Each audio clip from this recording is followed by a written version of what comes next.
Šeštadienis, Birželio 14 ir į jūsų namus, mano draugai, bičiuliai, bendražygiai, bent trumpam noriu užsukti Mozerio radijas. Tikiuosi, kad priimsite mane į svečius, tikiuosi, kad išklausysite, tikiuosi, kad laukiate mūsų susitikimų.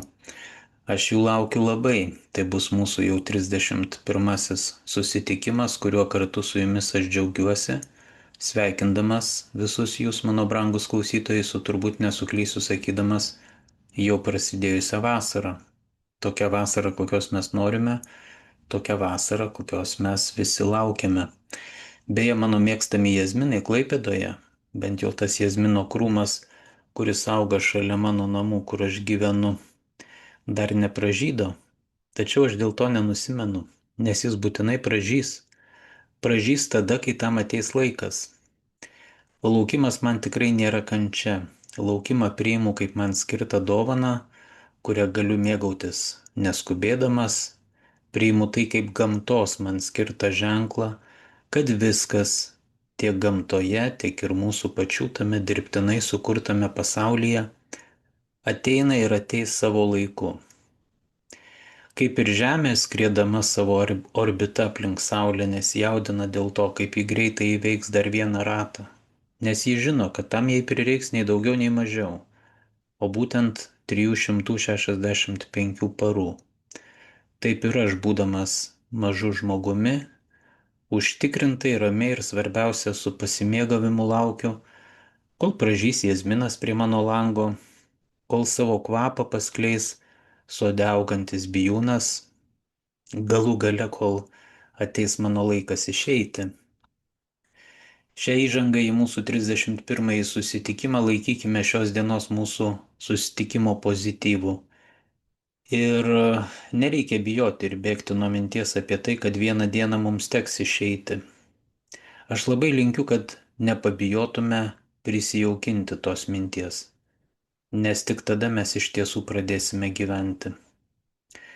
Prieš pradėdamas antrąją laidos dalį noriu pastebėti, o gal ir jūs patys jau atkreipėte dėmesį į tai, kad Mozerio radio laidų aprašymuose aš specialiai sąmoningai nebenaudoju ir ateityje nenaudosiu skambių antraščių, nes neturiu tikslo pritraukti klausytoją pasitelkdamas tokį, mano vertinimu, pigų reklaminį triuką.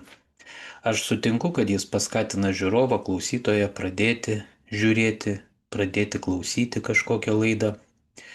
Tuo tarpu aš turiu tikslą pasiekti, kad Mozerio radio klausytojas norėtų įsijungti ir išklausyti mano vedamą laidą nesuviliotas skambios antraštės, o dėl kitų priežasčių. Turbūt nereikia sakyti dėl kokių kitų priežasčių, bet aš pasakysiu. Tiesiog dėl to, kad tos laidos yra klausytojai įdomios.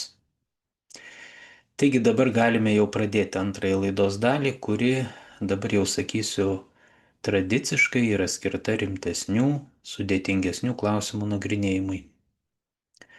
Svarbiausia pastarųjų dienų naujieną reikėtų laikyti Izraelio vyriausybės surengtas atakas prieš Iraną. Aš sąmoningai prie valstybės pavadinimo Izraelis pridedu vyriausybės ir sakau Izraelio vyriausybės, o ne Izraelio, nes patikėkite manimi, ne visi, toli gražu ne visi Izraelio gyventojai pritarė tokiai Netanjahu vyriausybės politikai. Dabar, kodėl sakau, kad tai bene svarbiausia pastarųjų dienų naujiena, tikrai ne todėl, kad tokie Izraelio vyriausybės veiksmai iškart įtakojo žaliavinės naftos kainas pasaulio rinkose, kurios, turiu omenyje, naftos kainos iškart išaugo apie 15–20%, dėl ko savaime suprantama artimiausiu metu brangs kuras, degalai. Tame tarpe jie brangs ir mūsų šalyje ir nereikia sakyti, tuo iškart pasinaudos kitų prekių ir paslaugų pardavėjai. Beje, Iranas pranešė, kad yra svarstoma uždaryti 2 sąsiaurius, iš kurių vienas yra Ormuzijos sąsiauris ir jis yra išsidėstęs tarp Irano ir Omano. Ir šiuo sąsiauriu keliauja nafta iš Persijos įlankos. O kitą sąsiaurį, kurį Irano prašymu turbūt taip reikėtų suprasti, uždaryti turėtų Jemeno husitai, tas kitas sąsiauris yra Bal, Bab al-Mandebijos sąsiauris, įsikūręs tarp Jemeno ir Džibučio. Šituo sąsiauriu yra transportuojama nafta iš Raudonosios jūros. Žodžiu, infliacija, matyt, reikia sakyti, kad yra garantuota, bet ne tai, kaip minėjau, yra svarbiausia naujiena. Liūdniausias ir didžiausia nerima keliantis dalykas yra tai, kad tas karinis konfliktas turi tikrai labai didelį potencialą tapti rimtu plataus masto karu, į kurį bus įtrauktos ar įsitrauks pačios ir kitos šalis, pirmiausia, artimųjų vidurio rytų šalis, artimųjų rytų, vidurio rytų šalis, Jungtinės valstijos, galbūt net Kinija ar Rusija, bent jau netiesiogiai. Tiesą sakant, tie įvykiai, kurie šiuo metu vyksta, jų jau ir dabar nelabai išeina pavadinti tiesiog kariniu konfliktu, nes dronai, balistinės raketos, kita amunicija skraido, lekia, yra naudojama ne vienetais, ne dešimtimis, o šimtais. Ir nepanašu, kad visa tai greitų laikų pasibaigs. Praėjo per mažai laiko, kad būtų galima atsakyti į klausimą, dėl ko vis tik Izraelio vyriausybė priėmė tokį sprendimą atakuoti Iraną. Galų gale mes paprasti mirtingieji turime per mažai informacijos, kad galėtume daryti toli siekiančias išvadas. Aš irgi neapsimesiu, kad esu labai dideliu žinovu to, kas vyksta artimuosiuose rytuose, nepilstysiu iš tuščio į keurą, tik pasakysiu, kad mano subjektyvių vertinimų visą tai, kas vyksta, vyksta greičiausiai su Junktinių Amerikos valstijų žinia, galbūt net ir su Junktinių Amerikos valstijų pritarimu, o galbūt netgi ir Junktinių Amerikos valstijų prašymu. Bet visa tai yra spėlionė. Ir kita vertus, toks mano pasakymas nebūtinai reiškia, kad tai vyksta konkrečiai su Donaldo Trumpo, JAV prezidento žinia, ar kad tai vyksta ypatingai su jo pritarimu, nes gali būti, kad ir pats JAV prezidentas ne visai kontroliuoja situaciją savo šalyje, gali būti, kad jis pats yra valdomas tiesiogiai arba netiesiogiai, arba gali būti, kad jis yra suklaidintas arba sąmoningai klaidinamas. Man toks įspūdis susidaro iš prieštaringų ne tik jo paties pareiškimų, bet ir pakankamai prieštaringų ir labai kontroversiškų JAV užsienio diplomatijos vadovo Marko Rubio pareiškimų. Čia labai dera vienas priminimas apie to paties Donaldo Trumpo padarytą pareiškimą, kurį jis padarė dar tada, kai Junktinių Amerikos valstijų prezidentu buvo Joe Bidenas. Taigi Joe Bideno prezidentavimo metu Donaldas Trumpas sakė, kad Joe Bidenas sukels karą su Iranu, nes Joe Bidenas nesugeba dėrėtis. Praktiškai aš pažodžiui pacitavau tai, ką sakė savo laiku Donaldas Trumpas.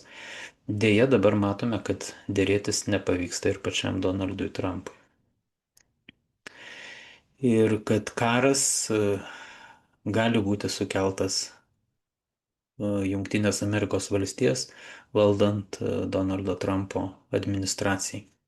Kol kas stebint tai, kas vyksta, ieškant informacijos ir ją analizuojant, labai aiškiai galime pastebėti tik vieną dalyką, kurį beje mes stebime jau ne pirmą kartą, kai vyksta koks nors panašus atvejis.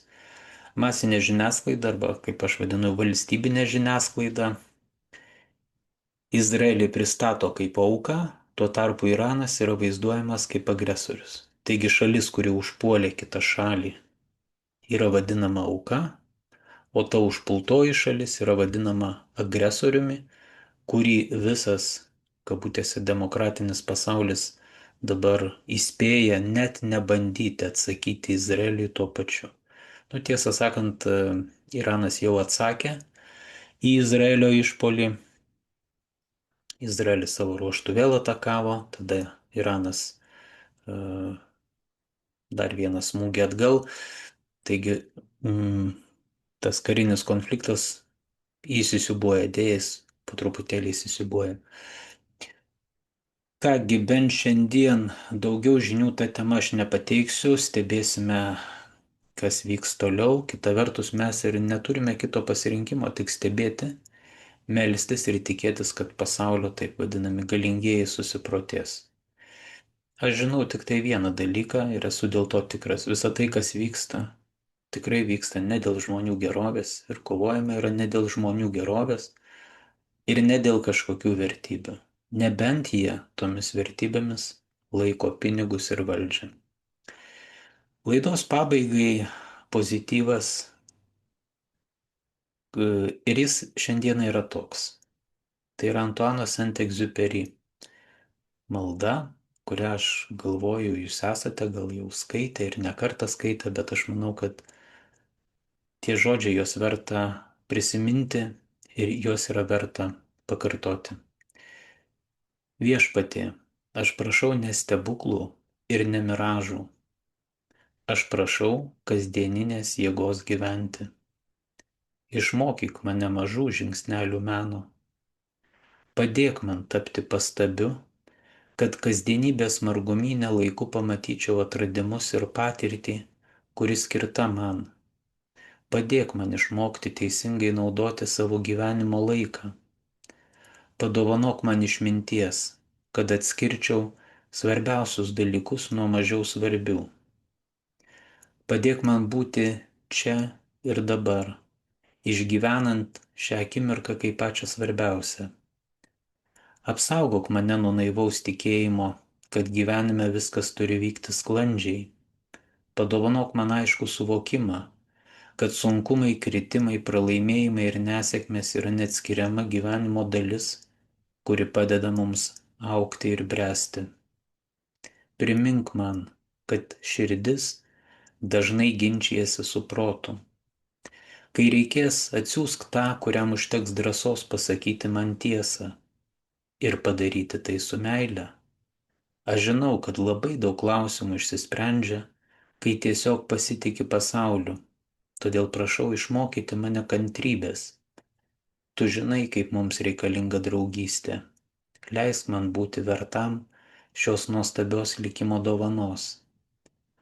Prašau išminties, kad reikiamą akimirką, reikiamų laiku ir reikiamoje vietoje, tylint ar kalbant, aš galėčiau padovanoti kažkam taip lauktos šilumos.